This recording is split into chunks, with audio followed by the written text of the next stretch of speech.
Nakikita nyo ang babaeng ito? Siya lang naman ang sumaksak sa isang grade 5 students ng 22 beses. Mala beauty queen at mala sexy ang kanyang itsura. Pero sa likod nito, isa po itong kriminal dahil nga sa ginawa niyang krimen. So ngayon, viral na viral po ito sa social media. Sa mga hindi pa po nakakaalam ng video na to, ay atin po itong ipapakita. At sa mga naghahanap po ng video na to, ay nasa tamang video po kayo. At ipapalabas po natin kung paano nangyari ang pananaksak ng 22 beses sa kanyang likuran at sa buong katawan. Napakakawawang bata po ng isang 10 taong gulang at grade 5 students. At ayon pa sa kapulisan, ay kaya daw nagawa ng babae o ng dalagita na pagsasaksakin ang 10 taong gulang na bata ay dahil wala daw ito sa katinuan. Pwede ba yun? Trip-trip lang. Dahil nga daw ay meron daw itong mental health. So kahit na ganun, ay dapat pa rin itong makulong. So bagong lahat, kung gusto mo ng mga ganitong content na nagbibigay ng reaksyon, ay wag mo na akong kalimutang i-subscribe. This is Boy Sausaw, ang sawsawero sa issue ng iba. So wag na nating patagalin pa, panoorin na natin ang buong video. Himalang nakaligtas sa mahigit 20 saksak ang 10 taong gulang na bata sa Taytay, Rizal. Arestado naman ang 18 anyos na suspect. Saksi, si EJ Gomez. Nakatambay ang babaeng yan. Maya-maya'y naglakad-lakad. Umupo sa likod ng nakaparadang tricycle.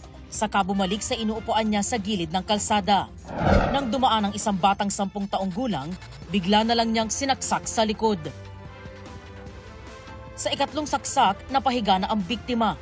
May puntong saglit na huminto ang suspect. Tumingin sa paligid at saka dumali ng isa pang saksak sa bata.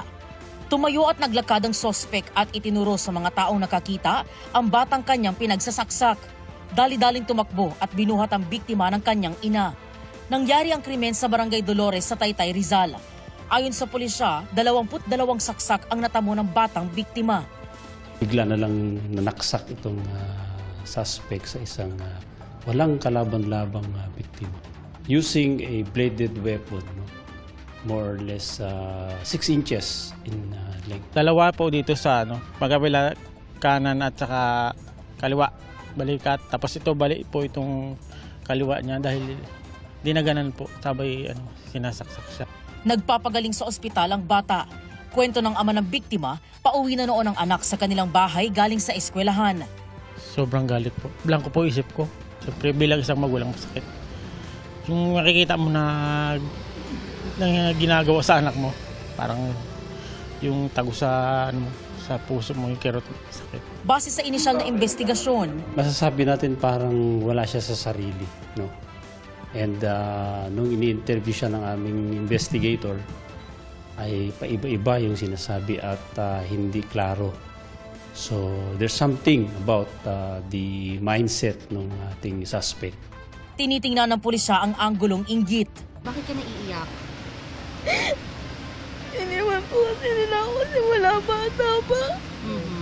Ng mga magulang mo. Tapos, bakit mo nagawa yun sa bata? Ano yung reason? Dahil po sa selos po. Di ba naman po kasalanan yung totoo hinaano nila? Nahaharap sa kasong frustrated murder ang suspect na nakadetine sa custodial facility ng Taytay Police Station. Para sa GMA Integrated News, EJ Gomez, ang inyong saksi. So yan, napanood na natin ang video. Bigyan lang natin to ng kaunting reaksyon. So yan, ayon sa video, no? Wala daw sa katinuan ang babae na nanaksak sa 10 taong gulang o grade 5 students na bata.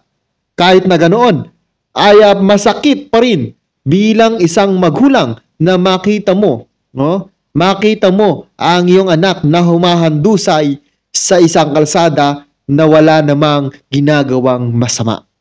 So para sa akin, dapat lamang ay na makulong ang may sala at kahit na yan ay sabihin na natin na kulang sa pag-iisip.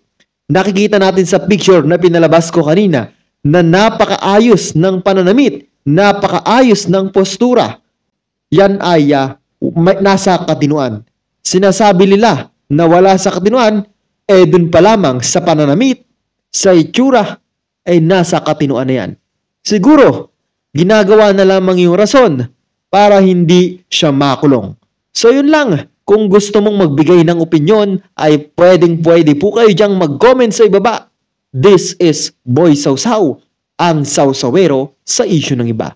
Thank you so much for watching. Mabuhay po kayong lahat.